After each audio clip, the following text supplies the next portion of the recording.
ਮਸੀਹ ਯਸੂ ਦੇ ਵਿੱਚ ਤੁਹਾਡੀ ਸਲਾਮਤੀ ਹੋਵੇ। ਤੇ ਅਸੀਂ ਤੁਹਾਨੂੰ ਯਸੂ ਦੀ ਜ਼ਿੰਦਗੀ ਐਤਵਾਰ ਦਾ ਬਾਈਬਲ ਸਟੱਡੀ ਪ੍ਰੋਗਰਾਮ ਬਜ਼ਰੀਆ JCDC ਪ੍ਰੋਡਕਸ਼ਨ ਵਿੱਚ ਖੁਸ਼ ਆਮਦੀਦ ਕਹਿੰਦੇ ਆ।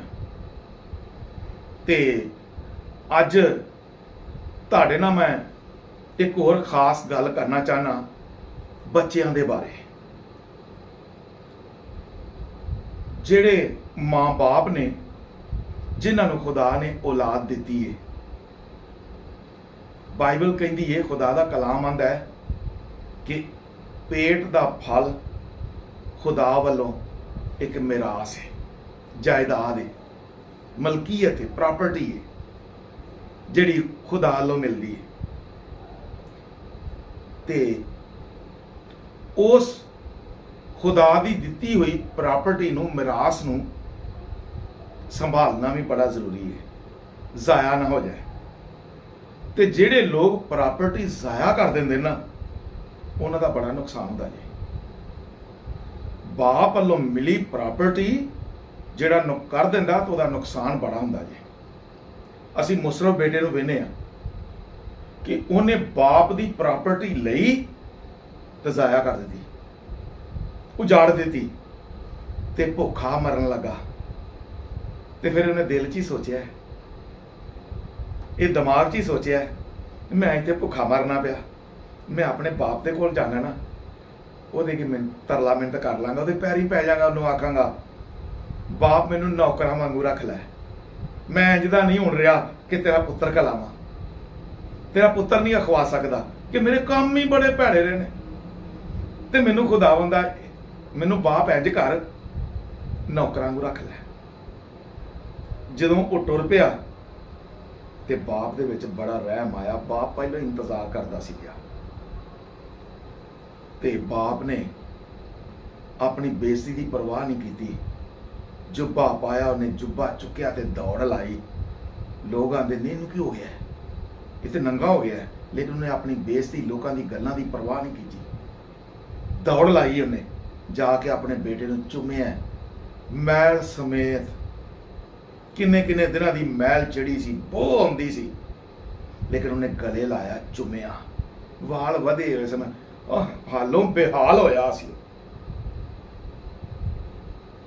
ਤੇ ਆ ਕੇ ਉਹਨੇ ਨੌਕਰਾਂ ਨੂੰ ਕਿਹਾ ਕਿ ਇਹਨੂੰ ਨਵਾਓ, ਚੰਗੇ ਕੱਪੜੇ ਸਾਫ਼ ਪਵਾਓ, ਇਹਦੇ ਪੈਰਾਂ 'ਚ ਜੁੱਤੀ ਵੀ ਪਾਓ, ਇਹਨੂੰ ਅੰਗੂਠੀ ਵੀ ਪਾਓ।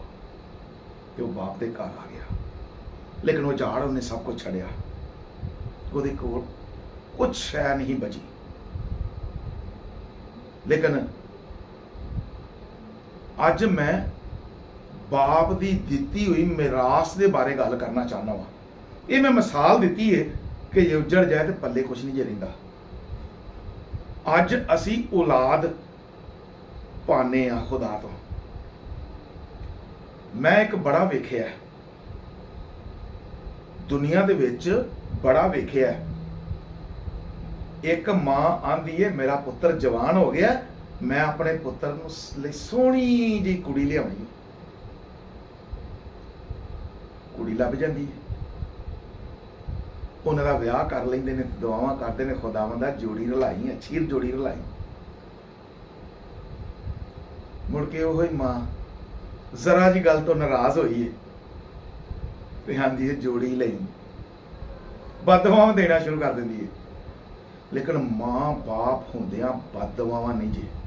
ਕਦੀ ਅਸਮਾਨੀ ਬਾਪ ਨੇ ਬਦਦੁਆ ਦਿੱਤੀ? ਜ਼ਰਾ ਗੌਰ ਕਰੋ। ਉਹ ਔਲਾਦ ਜਿਹੜੀ ਖੁਦਾ ਨੇ ਦਿੱਤੀ ਹੈ, ਇੱਕ ਮਿਰਾਸ, ਜਾਇਦਾਦ, ਤੇ ਅਸੀਂ ਉਹਨੂੰ ਸੰਭਾਲਦੇ ਨਹੀਂ ਹੈ। ਤੇ ਅੱਜ ਥੋੜਾ ਜਿਹਾ ਮੈਂ ਜ਼ਿਕਰ ਕਰਨਾ, ਫਿਰ ਇਹਦੇ ਅਗਲੇ ਹਿੱਸੇ 'ਚ ਵੀ ਕਰਾਂਗੇ ਕਿ ਗੁਰਬਤ ਦੇ ਵਿੱਚ ਹੁੰਦਿਆਂ ਜਾਂ ਮੁਸ਼ਕਲਾਤ ਦੇ ਵਿੱਚ ਹੁੰਦਿਆਂ ਔਲਾਦ ਜਦੋਂ ਮਿਲਦੀ ਹੈ ਨਾ, ਤੇ ਉਸ ਵਕਤ ਨੂੰ ਵੀ ਯਾਦ ਰੱਖਣਾ ਚਾਹੀਦਾ ਹੈ ਤੇ ਹਾਲਾਤ ਤੋਂ ਵੀ ਉਹਨੂੰ ਬਚਾਉਣਾ ਚਾਹੀਦਾ ਹੈ। ਮੈਂ ਬਾਈਬਲ ਮੁਕੱਦਸ ਦੇ ਵਿੱਚੋਂ ਮੂਸਾ ਦੇ ਬਾਰੇ ਗੱਲ ਕਰਨਾ ਚਾਹੁੰਦਾ। ਬਨੀ ਇਸਰਾਈਲ ਮੁਲਕ ਮਿਸਰ ਦੇ ਅੰਦਰ ਗੁਲਾਮ ਹੈ ਤੇ ਫਿਰੌਨ ਵੱਲੋਂ ਹੁਕਮ ਹੈ ਕਿ ਬਨੀ ਇਸਰਾਈਲ ਦਾ ਜਿਹੜਾ ਜਿਹੜੇ ਘਰ 'ਚ ਮੁੰਡਾ ਪੈਦਾ ਹੋਵੇ ਉਹਨੂੰ ਕਤਲ ਕਰ ਦਿਓ, ਤੇ ਕੁੜੀ ਹੋਵੇ ਤੇ ਉਹਨੂੰ ਜ਼ਿੰਦਾ ਰਹਿਣ ਦਿਓ। ਤੇ ਮਾਂ ਬਾਪ ਨੇ ਵੇਖਿਆ ਕਿ ਮੁੰਡਾ ਬੜਾ ਸੋਹਣਾ ਹੈ, ਤੇ ਉਹਨੂੰ ਲੁਕਾ ਲਿਆ, ਛੁਪਾ ਲਿਆ ਘਰ ਦੇ ਅੰਦਰ। ਪਤਾ ਨਹੀਂ ਲੱਗਣ ਦਿੱਤਾ ਕਿ ਔਲਾਦ ਹੈ, ਸਾਨੂੰ ਖੁਦਾ ਨੇ ਦਿੱਤੀ ਹੋਈ ਹੈ।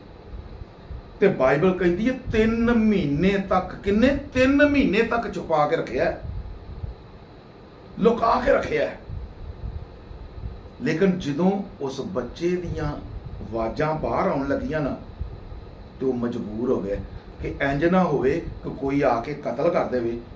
ਲੇਕਿਨ ਮਾਂ ਉਸ ਬੱਚੇ ਨੂੰ 3 ਮਹੀਨੇ ਤੱਕ ਛੁਪਾਉਂਦੀ ਰਹੀ ਤੇ ਪਿਆਰ ਮੁਹੱਬਤ ਦਿੰਦੀ ਰਹੀ, ਤੇ ਖੁਦਾ ਦੇ ਕਲਾਮ ਦੀਆਂ ਗੱਲਾਂ ਦੱਸਦੀ ਰਹੀ।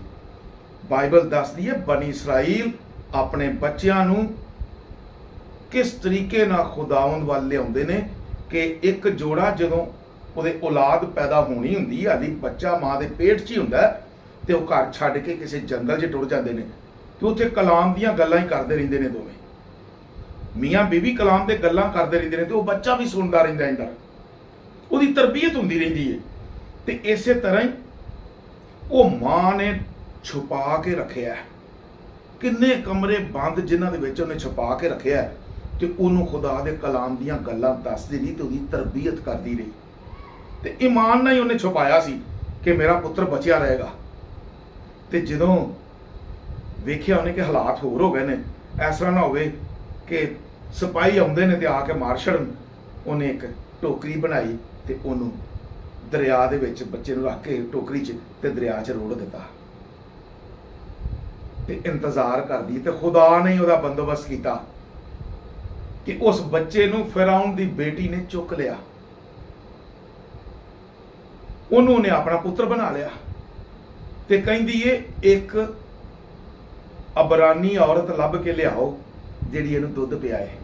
ਤੇ ਖੁਦਾ ਨੇ ਕੈਸਾ ਬੰਦੋਬਸਤ ਕੀਤਾ, ਵੇਖੋ ਉਹਦੀ ਹੀ ਮਾਂ ਨੂੰ ਲੈ ਗਏ ਨੇ ਕਿ ਆ ਕੇ ਦੁੱਧ ਪਿਆ, ਤੇ ਉਹ ਦੁੱਧ ਪਿਆਂਦੀ ਏ ਤੇ ਨਾਲੇ ਉਹਨੂੰ ਉਹਦੇ ਨਾਲ ਕਲਾਮ ਦੀਆਂ ਗੱਲਾਂ ਕਰਦੀ ਰਹਿੰਦੀ ਏ, ਉਹਨੂੰ ਸੁਣਾਉਂਦੀ ਰਹਿੰਦੀ ਏ, ਤੇ ਨਾਲੇ ਦੁੱਧ ਪਿਆਂਦੀ ਤੇ ਨਾਲੇ ਈਮਾਨ ਨਾਲ ਉਹਦੀ ਤਰਬੀਅਤ ਵੀ ਕਰਦੀ ਏ।